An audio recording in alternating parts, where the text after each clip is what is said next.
Los versículos que nos van a ocupar hoy son los que van del 13 al 16. Mateo capítulo 5, versículos 13 al 16. Leo entonces, hermanos. Vosotros sois la sal de la tierra, pero si la sal se desvaneciere, ¿con qué será salada? No sirve más para nada, sino para ser echada fuera y hollada por los hombres. Vosotros sois la luz del mundo. Una ciudad asentada sobre un monte no se puede esconder, ni se enciende una luz y se pone debajo de un almud, sino sobre el candelero y alumbra a todos los que están en la casa. Así alumbre vuestra luz delante de los hombres, para que vean vuestras buenas obras y glorifiquen a vuestro Padre que está en los cielos. Los versículos que estuvimos estudiando la semana pasada, hermanos, los versículos que van del 1 hasta el 12, lo que hacen es describir quiénes son los herederos del reino de los cielos, aquellos a quienes Dios llama bienaventurados. No obstante, el carácter que representan acá en sus bienaventuranzas no se corresponde perfectamente con aquellos que llaman exitosos o dichosos en el mundo. Pero sin embargo Dios dice, bienaventurados cada uno de ellos. Y el punto de referencia es que son parte de los escogidos por Dios mediante la fe en nuestro Señor Jesucristo para ser herederos del reino de los cielos.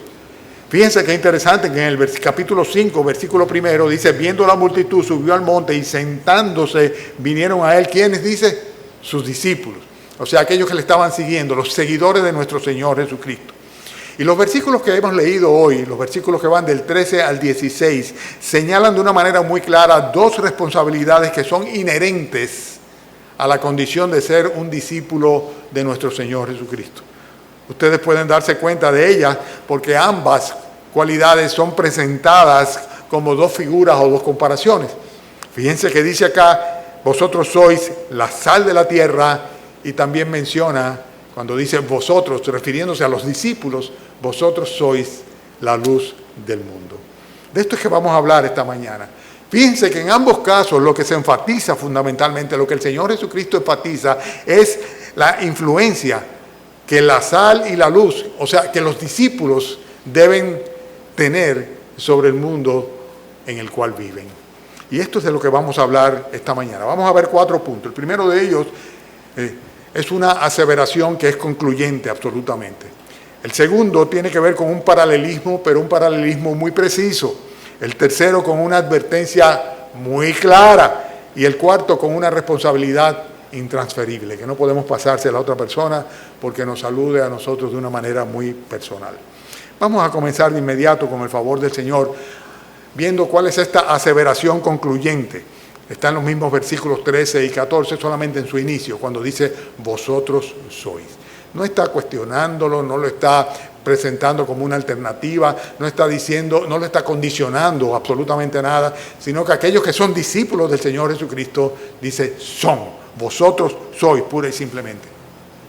Yo recuerdo ya hace muchos años, cuando el actual rey de España solamente era el príncipe Felipe, antes de que fuera Felipe VI, rey de España, que hubo un documental que me llamó mucho la atención porque cualquiera pensaría que un jovencito como él no tenía mucho que hacer, que simplemente había heredado esa posición y que era una buena vida la que llevaba a cabo.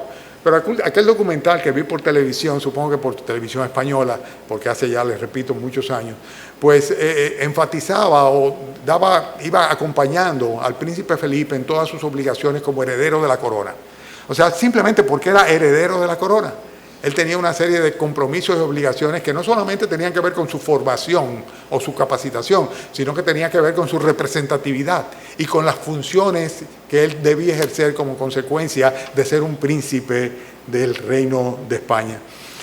El ser parte de un reino, y en este caso del reino de los cielos, tiene implicaciones. Si tú y yo somos discípulos del Señor Jesucristo, esto tiene implicaciones, implica una serie de responsabilidades y las cuales nosotros no podemos eludir, porque el Señor no lo presenta aquí como una cosa posible, sino que está aseverando de una manera concluyente que vosotros sois tanto la luz del mundo como la sal de la tierra. Vosotros sois no deja ninguna alternativa. No dice, si ustedes quieren y si a ustedes les parece o si ustedes están de acuerdo, sino dice, tú eres un discípulo de Cristo, tú eres. Vosotros sois. la luz del mundo, vosotros sois la sal de la tierra. Y la pregunta primera, lógicamente, tiene que ser, ¿lo eres tú? O sea, ¿eres un heredero del reino de los cielos? ¿Eres un discípulo de nuestro Señor Jesucristo? ¿Eres uno de aquellos de los cuales el Señor dice, bienaventurados sois? ¿Verdad? En los versículos que vimos la semana pasada. Porque son muchos los que originalmente, o fueron muchos los que originalmente estuvieron siguiendo al Señor Jesucristo, y todavía sucede así hoy. Pero ¿a qué Cristo estaban siguiendo? O sea, muchos de ellos, recuérdense que llegó un momento en el cual salieron huyendo cuando el Señor comenzó a hablar de lo importante y lo serio que era el compromiso que habrían de asumir si realmente eran discípulos del Señor Jesucristo.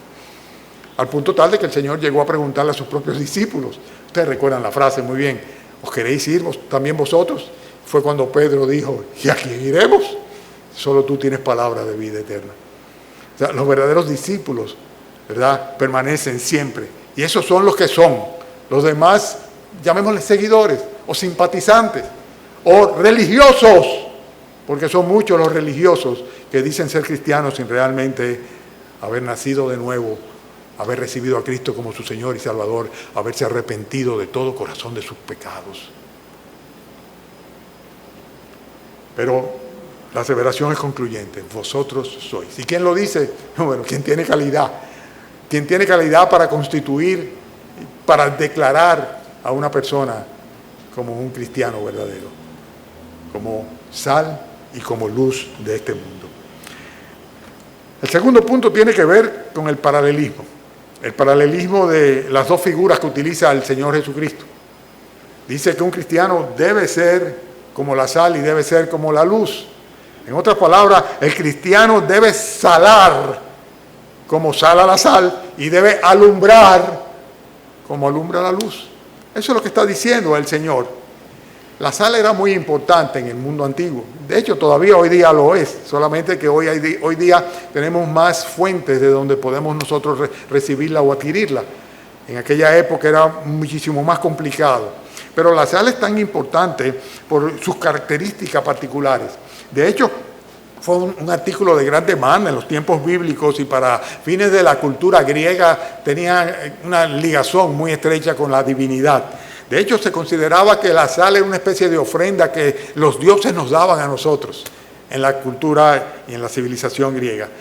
En el caso de los romanos, la sal llegaba a ser un artículo que tenía suficiente valor como para que el salario se pagara con sal. En otras palabras, en vez de monedas se pagaba con sal, o sea, con fundas, con bolsas de sal, porque la sal era un artículo muy preciado y que no estaba en todos los comercios como hoy día, gracias al Señor, podemos tenerlo. Pero era algo importante y era importante por aquellas características que tenía la sal. Al punto tal de que este término de salario viene de ahí, ¿no?, de ser pagados con sal. Y era una parte muy importante en la presentación de las ofrendas rituales dentro de la cultura judía, dentro de la ley mosaica. Les voy a leer lo que dice Levítico, capítulo 2, versículo 13. Dice lo siguiente: y sazonarás con sal toda ofrenda que presentes, y no harás que falte jamás de tu ofrenda la sal del pacto de tu Dios. Dice, en toda ofrenda tuya ofrecerás sal. Sin sal no se podía presentar ninguna ofrenda. Todo sacrificio debía ser salado. Y esto lo confirma aún en el Nuevo Testamento la palabra del Señor. Y es el hecho de que la sal tiene una serie de funciones que si nosotros nos vamos a ella podemos tener una ilustración muy clara de cuál es la función que nosotros como creyentes y como discípulos de Cristo, cuando el Señor dice, vosotros sois la sal de la tierra, debemos tener. ¿Qué tipo de características deben ser propias de nosotros y, en consecuencia, de qué somos capaces y qué debemos hacer en base a esta condición nuestra? La primera cosa es el hecho de que la sal es un tipo o un referente al tipo de influencia espiritual y moral que el cristiano verdadero, el discípulo, debe tener sobre el mundo que le rodea. Esto es importante, vamos a darnos cuenta de ello. Cada cristiano debe salar, y para eso debe tener sal en sí mismo. La primera cosa para la que normalmente se utiliza la sal es para purificar. Recuerdo desde jovencito que tenía una pecera siempre tuvo peceras, ¿verdad? En mi casa de joven y luego también en mi casa de adulto. Y el ingrediente fundamental que utilizábamos para esterilizar las peceras era la sal. Eran peces de agua dulce, pero inmediatamente alguno flotaba que moría o el agua tendía, al ser estanques cerrados, poco aireados, ¿verdad?, tendía a bombarse o algo, o sea, a heder. Inmediatamente lo que hacíamos era que le añadíamos sal al agua. Y de esa manera pues eran curados los peces de agua dulce curados por la sal, que sencillamente funcionaba como un preservante. La influencia de la sal es importante. O sea, de hecho nosotros tenemos que tener sal en nosotros mismos y debemos llevar en consecuencia una vida sana, una vida pura. Nosotros sabemos que la sal en cierta forma es un emisor de antibióticos y nosotros debemos ser en cierta forma emisores de antibióticos morales y espirituales para el mundo que nos rodea.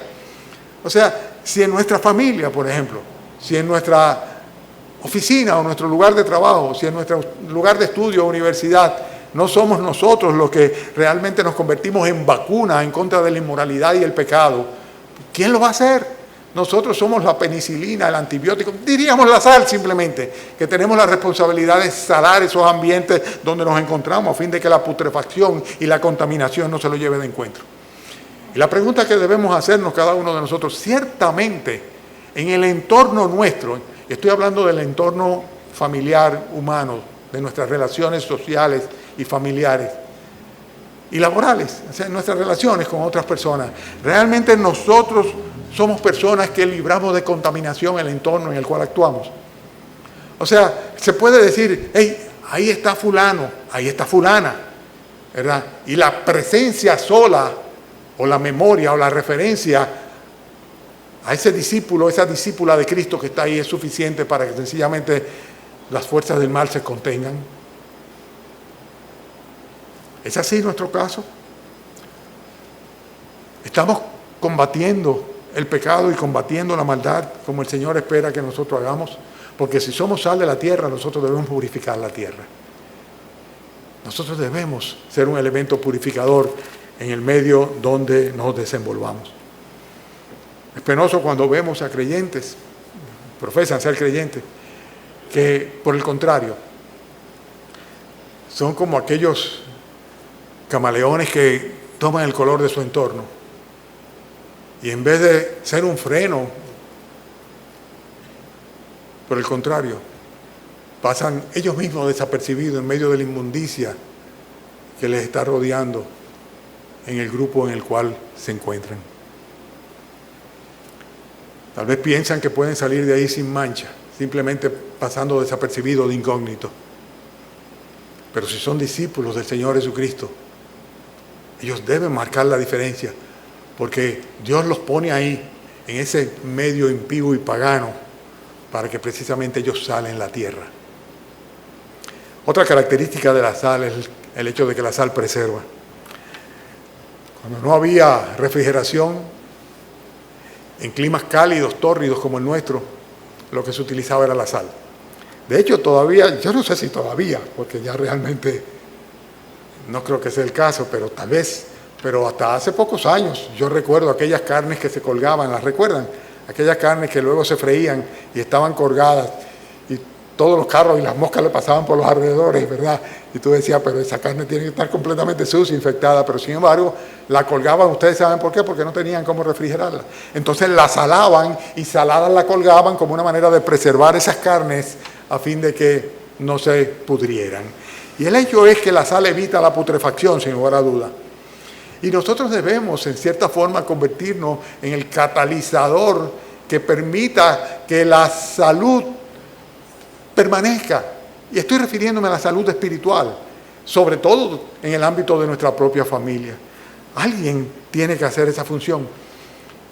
Y a ti te corresponde como discípulo, como discípula de nuestro Señor Jesucristo, preservar para que no llegue la putrefacción, la contaminación de Sodoma, del mundo en el cual estamos viviendo, sobre tu familia, sobre tu casa. Acuérdense cómo aquella comunidad fue destruida por fuego, porque la maldad de Sodoma llegó a la presencia del Señor. Pero sin embargo,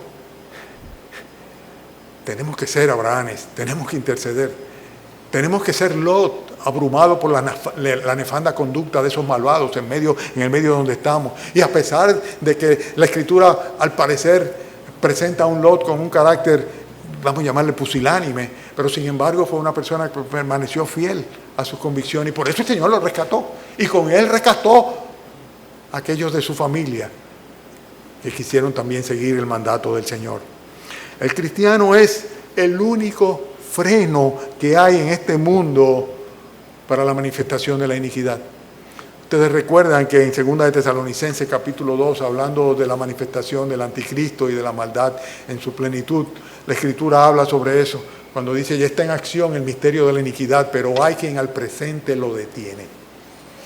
Está hablando de la iglesia de nuestro Señor Jesucristo, está hablando de esos bienaventurados, está hablando de esos discípulos de nuestro Señor Jesucristo, está hablando de aquellos que son sal y que consecuentemente están preservando a esta humanidad de acabar de una por todas de ser destruida por el Señor, para lo cual tenemos el testimonio delante de nosotros en nuestra cotidianidad y en nuestras mascarillas de que Dios solamente tiene que decidirlo y es suficiente. Pero llegará un momento en que quien detiene la manifestación del pecado y la maldad en su plenitud va a ser quitado de en medio. Llegará un momento en que la iglesia de nuestro Señor Jesucristo, los bienaventurados, aquellos que son sal y luz de la tierra, van a ser llevados a la presencia del Señor. El Señor va a venir por su pueblo. ¿Alguien dice amén? Amén, amén. Y entonces se manifestará aquel inicuo, ¿verdad? Porque ya la maldad no tendrá freno sobre la faz de la tierra. Mientras tanto, ¿cuál es la función nuestra como iglesia? Nosotros tenemos que preservar. Y para eso tenemos que usar el ministerio intercesor. Porque nuestras oraciones son las que realmente retrasan el juicio de fuego, del fuego divino que el Señor ha de mandar sobre la tierra. Por eso en nuestras oraciones diarias tenemos que clamar al Señor para que complete su propósito con esta peste terrible que nos ha caído, con esta pandemia, a fin de que manifieste entonces su misericordia sobre aquellos los cuales están perdiéndose a causa de su incredulidad. Nosotros, como la sal, debemos ser utilizados para preservar, pero también para sazonar. Yo nunca me olvido de que mi padre, que fue siempre un buen cubierto, como se decía entonces, ¿verdad? Le gustaba comer. A mi papá, hubo una época en la cual, pues a causa de sus enfermedades del hígado y enfermedades renales, etcétera, etcétera, pues llegó un momento en el cual tenía muchas restricciones para comer, y la primera de ellas era la sal, tenía que comer sin sal. Y aquel señor que pasó toda su vida disfrutando el paladar que tenía y gozándose del buen comer, pues de un momento a otro no tenía apetito. Y recuerdo que mami le decía a él, pero come viejo, y dice, que no tengo ganas, que no me sabe nada, sin sal no sabe a nada. En otra palabra, había perdido el sabor a causa de la ausencia de la sal. La sal le da sabor a los alimentos y los sabores que tiene los acentúa y los diferencia también. La sal hace la gran diferencia en la cocina. Podría cocinarse sin algún tipo de ingrediente o de aderezo, pero la sal es siempre necesaria y los que cocinan lo saben, ¿verdad, hermana Luisa? Qué gozo tenerle aquí con nosotros, hermana. Qué bendición. Yo, a todo el que me dice que tiene más de 65 años y me pregunta si puede venir a la iglesia, yo le digo, pregúntenle a la hermana Lisi, que es la doctora de la iglesia. Y la hermana Lisi dice, yo le digo bienvenida si viene. Eso fue lo que me dijiste, ¿verdad? Yo le digo bienvenida si viene. Bien, el hecho es que, bien, mencionaba a la hermana Luisa porque sabemos que esa es parte de su actividad, de producir alimentos, comidas para la venta. El hecho es que la sal da sabor y así el cristiano debe darle sabor a la existencia y a la vida. Nosotros somos los que estamos llamados a sazonar. Y para esto es necesario que nosotros tengamos una vida llena de sentido, llena de propósito. Si nosotros mismos estamos en una desazón completa, si nosotros mismos no tenemos un propósito en la vida, un propósito que evidentemente debe compadecerse con nuestra naturaleza de cristiano y con el compromiso que tenemos con el Evangelio, pues sencillamente nosotros no vamos a poder sazonar el lugar donde estamos. No seremos de ninguna manera sal para la tierra, como tampoco terminaremos siendo luz para el mundo.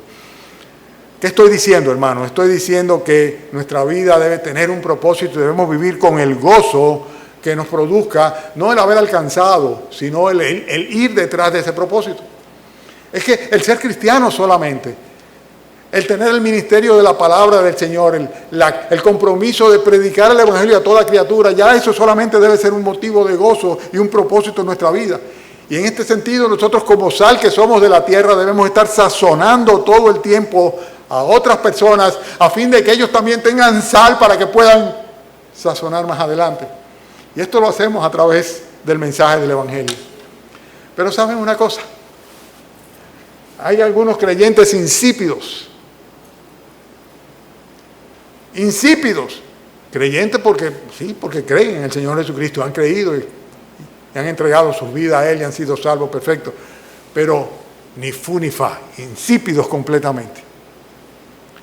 Y ¿saben una cosa?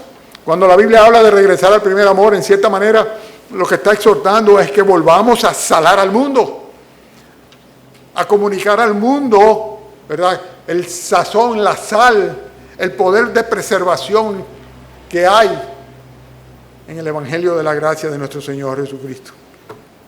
Fíjense lo que dice Marcos en un pasaje paralelo, no lo busquen. En el versículo 9, capítulo 9, versículo 50, es el mismo pasaje y el mismo Señor Jesucristo que dice, buena es la sal, mas si la sal se hace insípida, ¿con qué la sazonaréis? Y luego dice, tened sal en vosotros mismos. Un evangelio se compagina con el otro, se suma una información con la otra. Y lo que está diciendo simplemente es que el creyente debe purificar, el creyente debe preservar, pero el creyente debe también sazonar al mundo que le rodea. Debe ser la diferencia, debe darle el sentido que las personas no tienen allá afuera. Cuando yo veo personas ya de mi edad y aún mayores, todavía viviendo la vida que vivieron a los 30 años, un afán sencillamente de tener y de gozar y de producir, cuando la muerte está al doblar de la esquina. Solamente me pregunto a mí mismo, pero ¿cómo pueden ser tan insensatos? Y cuando veo a creyentes que luego de haber hecho profesión de fe en el Señor Jesucristo y haber caminado detrás de Él y haber producido fruto inclusive, pues caen en una insipidez total, uno se pregunta, pero ¿dónde está la sal que tienen? ¿Qué están haciendo con la sal? El Señor dice, tened sal en vosotros mismos. Nadie puede dar lo que no tiene. Pero si tenemos el Evangelio, si tenemos la salvación, si tenemos a Cristo como nuestro Señor y Salvador, si el Espíritu Santo está en nosotros, entonces somos aptos, estamos capacitados para poder salar a este mundo, para poder sazonarle, para darle sentido, sabor a esta vida. Entonces sí vale la pena vivir.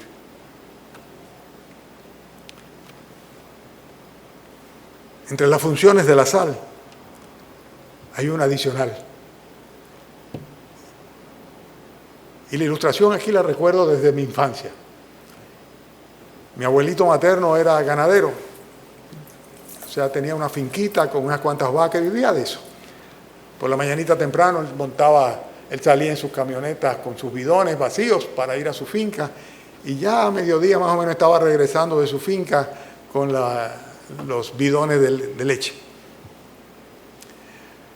O sea que desde niño yo iba al campo. No quedaba lejos entonces, hoy día es ciudad prácticamente ese campo, sin el prácticamente, la ciudad llega hasta allá. Camino a Pantoja, Arroyo Hondo Viejo. Bueno, el hecho es que a la orilla del río Isabela, un paisaje precioso. Hoy día yo creo que desde la finca de él se vería el aeropuerto Joaquín Balaguer. Pero en fin, o el cementerio que queda del otro lado también, porque todas esas tierras eran de la misma familia.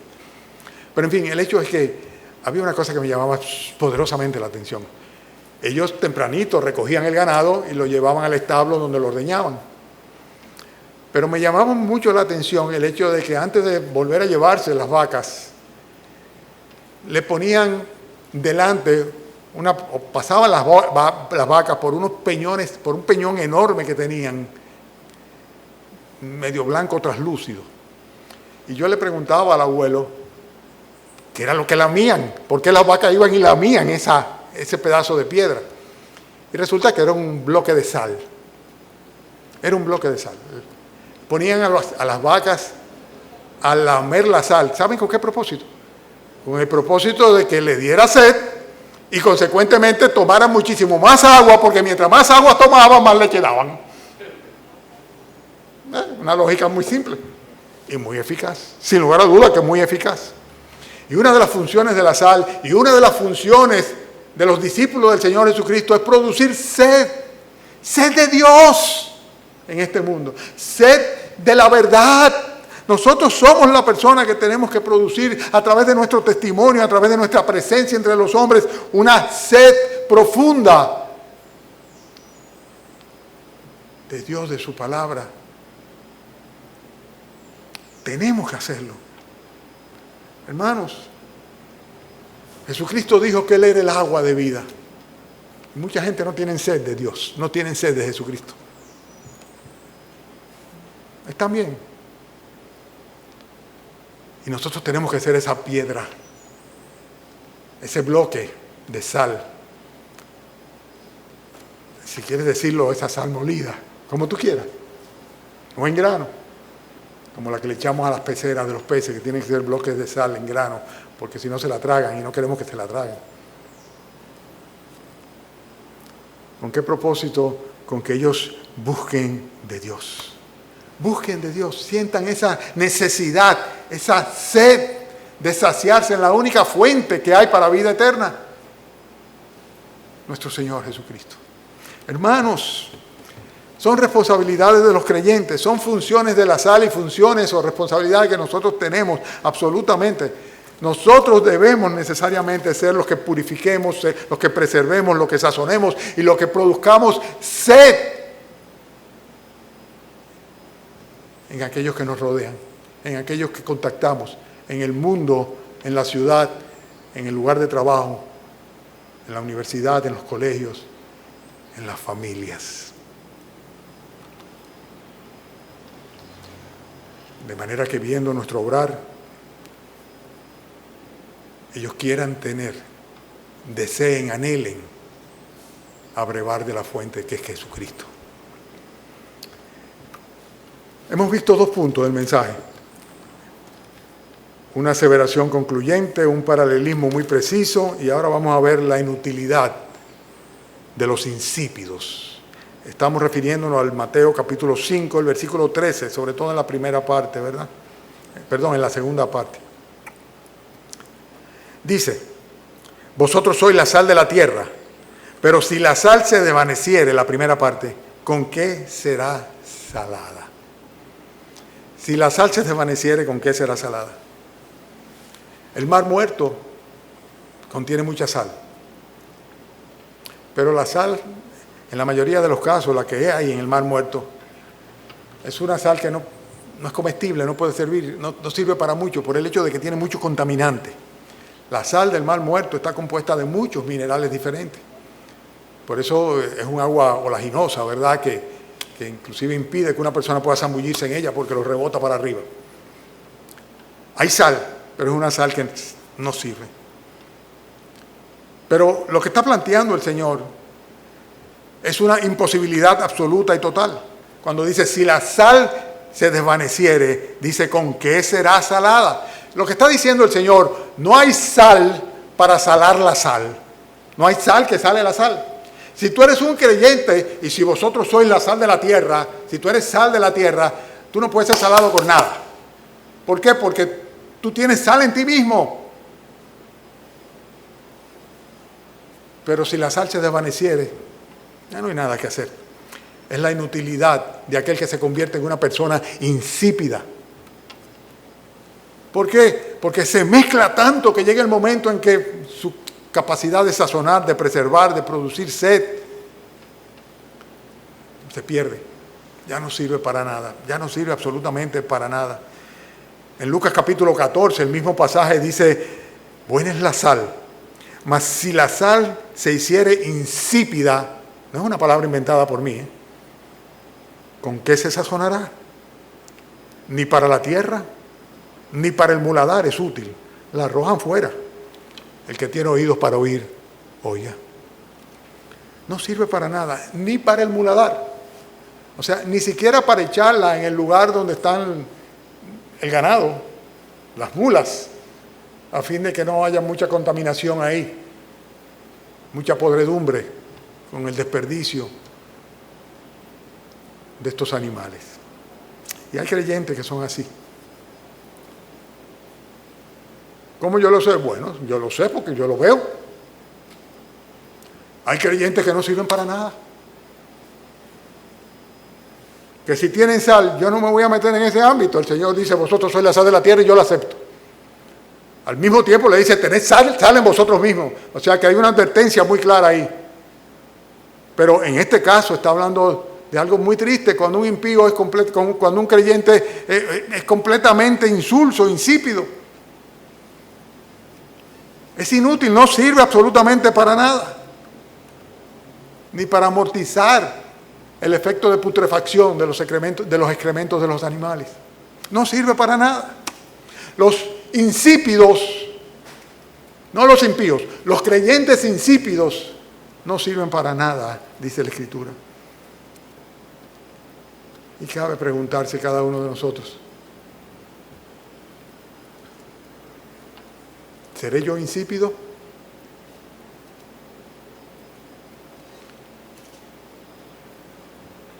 ¿O estoy ciertamente preservando, sazonando, produciendo sed de Dios en los demás? ¿O soy yo una persona que no sirve para nada? El último punto es una advertencia muy clara. El penúltimo punto, perdón. Una advertencia muy clara. Capítulo 5, versículo 13, pero en la segunda parte. ¿Qué es lo que dice? Vosotros sois la sal de la tierra, pero si la sal se desvaneciere, ¿con qué será salada? Dice, no sirve más para nada. Sino para, ¿qué dice? Sino para ser echada fuera y hollada por los hombres. ¿Saben lo que significa ser echada fuera? Sencillamente hay que separarla, no sirve. Hay que separarlo. Para ser descartados por Dios. Que si se refiere a falsos discípulos, yo no lo sé. Si se refiere a apóstatas, yo no lo sé. Porque el Señor dijo, antes vosotros sois la sal de la tierra. Pero son tantos los que son cristianos que no sirven para nada, que yo diría simplemente son aquellas personas que Dios no cuenta con ellos. No cuenta con ellos. Pero lo peor es lo que dice luego. Dice, está para ser echada afuera y para ser hollada por los hombres. ¿Saben lo que es eso? Hollar es pisotear. O sea, pisotearla. Y cuando habla de los hombres, está hablando sin lugar a duda del contexto de los hombres impíos, los que son del mundo. Y cuando un creyente no sirve para nada porque se convierte en una persona insípida, en un instrumento inútil, pues va a terminar necesariamente siendo pisoteado, y pisoteada la fe que profesa, y pisoteado el evangelio en quien dice creer, y pisoteado el Dios a quien adora, como consecuencia del hecho de que no hizo lo que tenía que hacer, no saló y no sala como debe ser. Se trata de ser objeto de escarnio por parte del mundo, ser hollado por los gentiles. Se trata de que el nombre de nuestro Señor Jesucristo sea burlado, blasfemado, escarnizado, se puede decir, entre los gentiles, por culpa de nosotros. Es triste eso es muy triste, es muy triste. Es triste ser echado fuera, pero más triste todavía es que nosotros nos constituyamos en vehículo o instrumento de tropiezo y caída y de vergüenza para el nombre que profesamos. Decimos ser cristianos, pero si somos insípidos, no servimos para nada. Termino ahora ya, hermanos. Versículos 14 al 16 hablan sobre una responsabilidad, la cual yo le llamo aquí intransferible, intransferible. Cuando dice vosotros sois la luz del mundo, y entonces comienza a hablar de la luz. Dice que una ciudad asentada sobre un monte no se puede esconder. Nosotros tenemos la responsabilidad de ser luz en un mundo que está completamente en tinieblas. ¿Cuál es el monte? El monte, sin lugar a duda, que es nuestro Señor Jesucristo. Sin lugar a duda, que es la fe que profesamos, que es nuestro Dios. ¿Y cuál es esta ciudad? Es la iglesia de nuestro Señor Jesucristo. Son paralelismos símiles que podemos tener. Nosotros en conjunto somos una ciudad en la tierra, la ciudad de Dios, la iglesia de nuestro Dios, el templo del Dios viviente. Nosotros debemos iluminar y debemos ser capaces de ser visualizados por todo el mundo. Esa es nuestra realidad. O sea, nosotros no estamos edificados sobre un hoyo cualquiera, o en una tierra cualquiera, débil o movediza, sino que estamos sobre la roca, la montaña, que es nuestro Señor Jesucristo. Y consecuentemente debemos ser luz, debemos ser capaces de ser percibidos como tal, y debemos emitir una luz como la que emiten estas comunidades que están encumbradas en pequeñas montañas o lomas. Europa está llena de ellos, ¿no?, que son imposibles de esconder. Siempre me llama la atención o me viene a la memoria cuando hablamos de esto, la impresión que me produjo cuando caminando por la selva en Guatemala, en Tikal, de un momento a otro nos vimos de frente a aquellas maravillosas pirámides que estaban completamente escondidas por la vegetación selvática. Sí, en medio de la selva es fácil esconder una ciudad, y no una ciudad cualquiera. Grandes desarrollos urbanos de la historia. Pero si están en una montaña, no. Cuando tú haces recorridos por Europa, puedes identificar los pueblos y las ciudades que están siempre en lugares altos. Una ciudad edificada sobre una montaña como la nuestra, como la del Evangelio de nuestro Señor Jesucristo, como la iglesia de nuestro Señor Jesucristo, es una ciudad que no puede ser escondida. Pero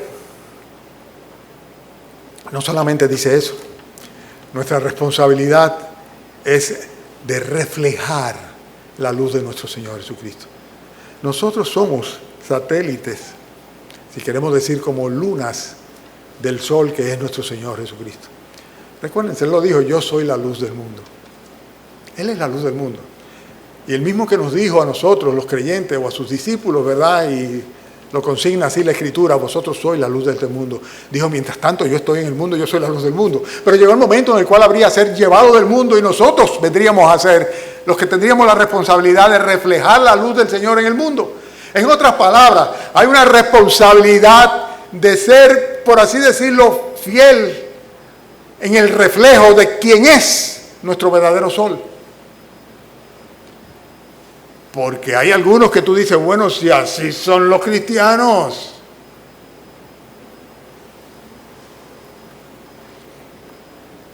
Se recuerdan de Guacanagarit, ¿verdad? Dijo, si es así, yo quiero ir al infierno. Si los cristianos son como estos conquistadores, no me hablen del Evangelio, que yo quiero ir al infierno. Yo no quiero ir allá. No me hablen del cielo. El hecho es que nosotros tenemos la obligación, la responsabilidad intransferible de mostrar la luz del Evangelio de Cristo. Una ciudad asentada sobre un monte no se puede esconder. Y dice, ni se enciende una luz, versículo 15, y se pone debajo de un almud, sino sobre el candelero, y alumbra a todos. Nosotros con nuestras obras, con nuestras vidas, debemos testificar de la naturaleza luminosa del Dios que adoramos. O sea, nuestro Dios es luz, no hay ninguna tinieblas en Él. Y consecuentemente nuestras vidas deben estar iluminadas y ser capaces de reflejar a otros también la luz que de Él nos llega. Hermanos, no vamos a decir soy creyente para meterme debajo del almud. No vamos a decir que conocemos la verdad y que conocemos a Cristo, a la luz de la vida, y al autor de la vida. Y sin embargo estar apagaditos, escondidos, retraídos. Al contrario. Si alguien te conoce por algo, que no sea por tu bonomía o por tus cualidades y virtudes como mujer, que no sea por el dinero que tienes o la posición social que has adquirido, que no sea de ninguna manera por un carácter, llamémosles, aprobado por la sociedad, que sea ciertamente porque te identifican con Cristo, a pesar de ti. Podrán decir, bueno, ella, óyeme, tiene un genio, pero es, sin lugar a duda, una cristiana. Podrán decir, él ha caído tantas veces, pero refleja la luz de Cristo. Habla de Cristo, es cristiano, vuelve a los pies de Cristo. Su boca habla de Cristo. Abre sus labios y es como si Dios hablara. No porque es Dios, sino porque habla lo que Dios dice, no lo que piensa, ni lo que cree, ni lo que la filosofía del mundo le enseña. Eso hace la gran diferencia. Hermanos, tenemos una responsabilidad que no podemos transferírselo a otro. Y la principal de ella está aquí de una manera muy clara. Así alumbre vuestra luz delante de los hombres. Versículo 16. ¿Para qué? Dice, para que vean vuestras buenas obras y glorifiquen a vuestro Padre que está en los cielos.